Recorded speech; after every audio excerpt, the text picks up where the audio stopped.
بسم اللہ الرحمن الرحیم۔ امام علی علیہ السلام نے فرمایا،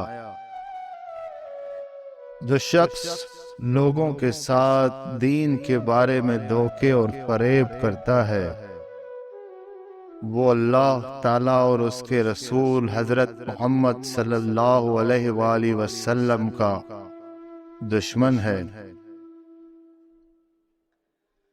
لغویات کو ترک کر، تجھے اللہ تعالیٰ نے بیکار نہیں بنایا کہ ان میں پڑا رہے، اور نہ ایسا ہوگا کہ تجھ سے کچھ پوچھ گچھ نہ ہوگی کہ جو دل چاہے وہ کرتا رہے۔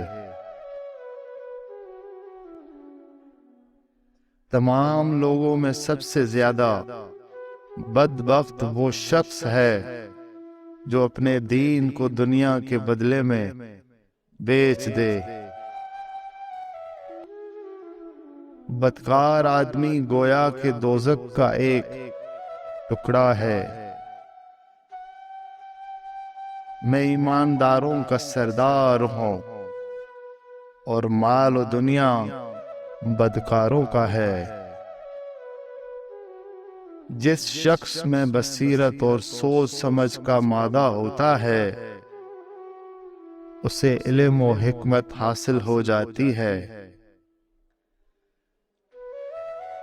اگر پہلی عمر غفلت میں گزاری تو جب موت نزدیک آ جائے تو اس وقت ضرور نیک کام کیا کرو۔ اپنے جیسے لوگوں کے ساتھ مقابلہ کرنے سے بہادروں کی بہادری ظاہر ہوتی ہے۔ گناہوں سے بچنا پہلی مردانگی اور پاک دامنی جوان مردی کی جڑ ہے۔ متقی پرہیزگاروں میں 3 اوصاف ہوتے ہیں۔ نمبر 1، نیک کاموں کی ہدایت۔ نمبر 2، فساد سے پرہیز۔ نمبر 3، آخرت کی اصلاح اور درستی کے فکر و حرص۔ جو شخص اللہ تعالیٰ کے عذاب سے ڈر کر پرہیزگاری اختیار کرتا ہے اللہ تعالیٰ اسے بلاؤں سے بچائے رکھتا ہے۔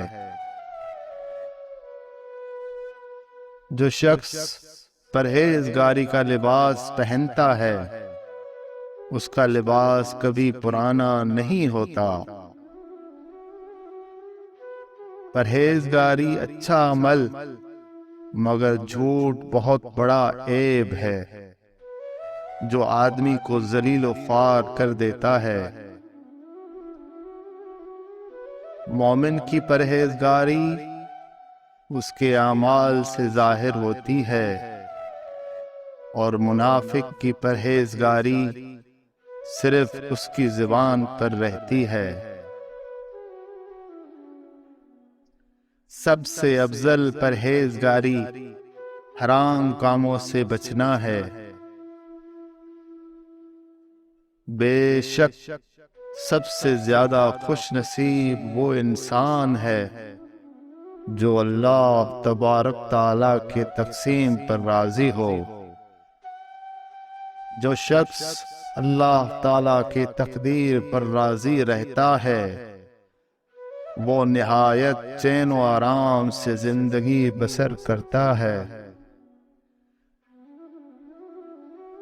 روزی وہ چیز ہے جو اس کو تلاش نہ کرے اس کو بھی پہنچ جاتی ہے۔